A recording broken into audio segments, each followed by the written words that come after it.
ओम श्री घर्षाय नमः। चलिए आज की कथा शुरू करते हैं। आज की कथा भी हमारी जमदग्नि ऋषि की कथा ही होगी। तो यह कथा शुरू होती है। यह मन जिस पदार्थ को अपना मानता है उसके विच्छेद से दुख होना स्वाभाविक है, क्योंकि उस पदार्थ में प्राणी अपनी स्वतः अपना अधिकार मानता है। अतएव हे मुनीन्द्र, आपकी आज्ञा हो वैसा ही करने को मैं प्रस्तुत हूँ। महर्षि ने कहा, कामधेनु, मैं स्वेच्छा से तो तुम्हें कभी भी नहीं छोड़ सकता, किंतु यदि आतताई बलपूर्वक ले जाए तो मेरा वश भी क्या चलेगा। कामधेनु द्वारा करोड़ों सैनिकों की उत्पत्ति। कामधेनु बोली, तो महर्षि, मुझे बलपूर्वक कोई भी नहीं ले जा सकता। यह कह के सूर्य के समान अत्यंत तेज वाले 3 करोड़ शस्त्रकारी अपने मुख से उत्पन्न कर दिए। तत्परांत उसी गांव की नासिका से 5 करोड़ शूलधारी दिव्य सैनिक और उत्पन्न हो गए। फिर नेत्रों से भी 100 करोड़ धनुधारी सैनिक निकल पड़े। कपाल से 3 करोड़ दंडाधारी, वक्षस्थल से 3 करोड़ शक्तिधारी और पृष्ठभाग से 100 करोड़ गदाधारी उत्पन्न हुए। चरण तल से सहस्त्रों वाद्य भांड, जंघा से 3 करोड़ राजपुत्र और गुह्य भाग से 3 करोड़ म्लेच्छ वीर उत्पन्न हुए। इस प्रकार कामधेनु ने देखते देखते एक विशाल सेना प्रकट कर दी और फिर मुनि से बोली, मुनीश्वर, राजा और उनकी सेना को परास्त करने के लिए यह सेना पर्याप्त और पूर्ण समर्थ है। यही उससे युद्ध करेगी। आप उससे युद्ध करने को ना जाएं। उस विशाल सेना को देखकर महर्षि जमदग्नि बहुत प्रसन्न हुए और राजा द्वारा भेजे हुए सैनिकों से बोले, हे राजसेवकों, अपने राजा से कहना कि मुनि ने गाय देना स्वीकार नहीं किया है। वह चाहे तो युद्ध करके अपनी शक्ति देख ले अथवा चुपचाप अपने घर को लौट जाए। राजा के सैनिक लौट गए। उन्होंने राजा को सभी समाचार यथावत सुना दिया, जिससे राजा को अत्यंत आश्चर्य हुआ। फिर भी उसने सुरभि की सेना से युद्ध किया और हार कर अपनी राजधानी को लौट आए।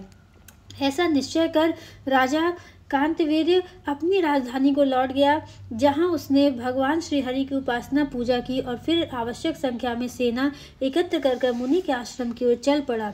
मार्ग में पड़ाव डालता और वहां के मनुष्यों, पशुओं आदि को पीड़ित करता हुआ शीघ्र ही जमदग्नि आश्रम पर पहुंचा और चारों ओर सेना लगाकर आश्रम को घेर लिया।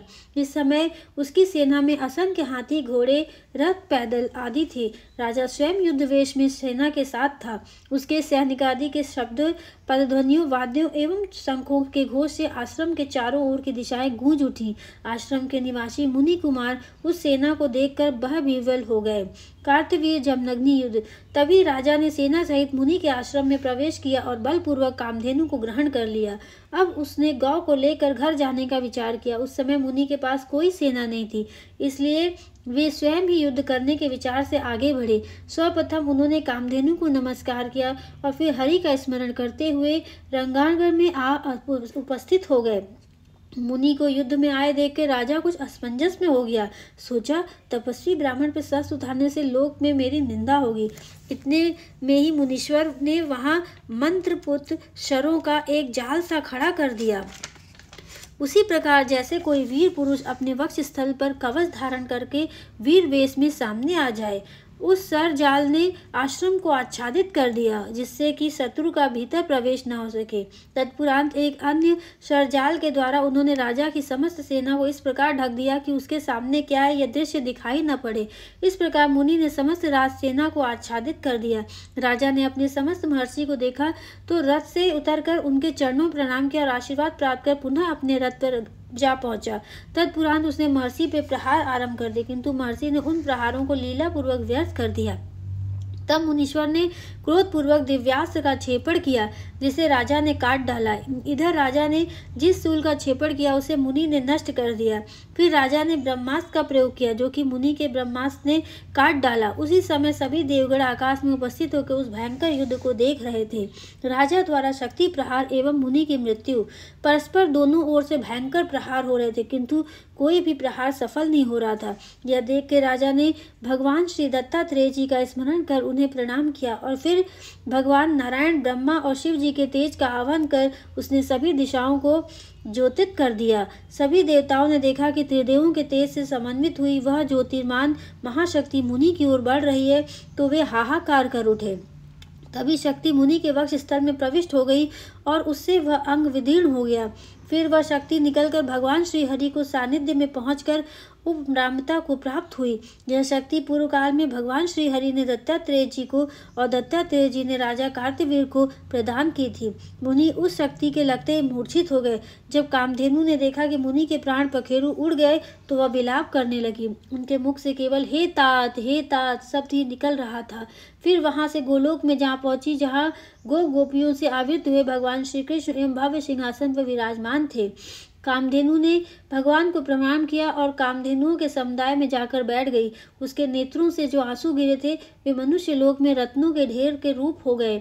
उधर राजा ने कामधेनु की खोज की किंतु उसका कहीं पता न चला तो वो निराश हो गया और पश्चाताप करने लगा कि मुनि की व्यर्थ में हत्या हो गई। उसने वही प्रायश्चित करके अपनी सेना को राजधानी के लिए लौटने का आदेश दिया और स्वयं भी निर्बाध रूप से अपने घर चला गया। मुनि पत्नी रेणुका ने अपने पति की मृत्यु हुई सुनी तो शीघ्रतापूर्वक वहां आई और शव को देखकर अत्यंत व्याकुल होकर रोने लगी। वह इतनी शोकाकुल होती कि उसे मूर्छा आ गई।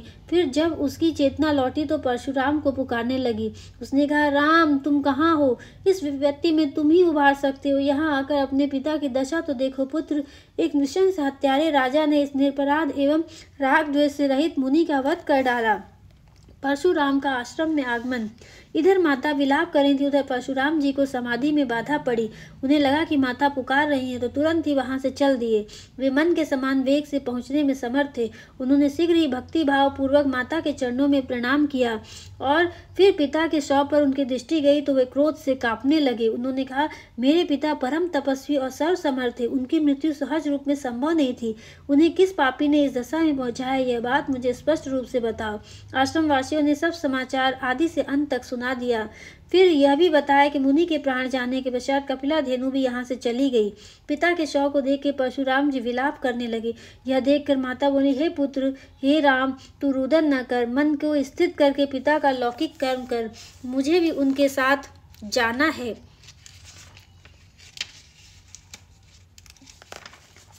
परंतु तुझ प्राणों से भी अधिक प्रिय पुत्र को अकेला छोड़कर कैसे जाऊं? परंतु पुत्र, संसार में जो आता है उसे कभी न कभी तो जाना ही होगा, इसलिए तू धैर्य रखकर अपने माता पिता की समस्त क्रियाओं को कर।